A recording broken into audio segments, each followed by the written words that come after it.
ఈ డిసెంబర్ నెల ముగిస్తుండగా ప్రభు నీతో చెప్తున్నాడు, ఇక మీదట ఏ నరుడు దగ్గరికి వెళ్ళి దండం పెట్టొద్దు, ఎవరి దగ్గరికి వెళ్ళి చేతులు చాపొద్దు, ఎవడో ఏదో నీకు సహాయం చేస్తాడని ఎదురు చూడొద్దు.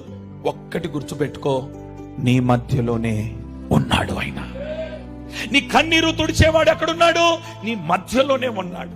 నీకు ఆరోగ్యమునిచ్చేవాడు ఎక్కడున్నాడు? నీ మధ్యలోనే ఉన్నాడు. నీ బ్రతుకును మార్చగలిగిన దేవుడు ఎక్కడున్నాడు? నీ మధ్యలోనే ఉన్నాడు. నీ కుటుంబాన్ని నిలబెట్టగలిగిన దేవుడు నీ మధ్యలోనే ఉన్నాడు. నీ సహాయం కొరకు ఎక్కడెక్కడో తిరుగుతున్నావు గల కారణం ఏంటంటే, దేవుని గురించి విన్నావే కానీ నీ మధ్య ఉన్నాడనే సంగతి నీకు తెలియకపోవటం వల్ల.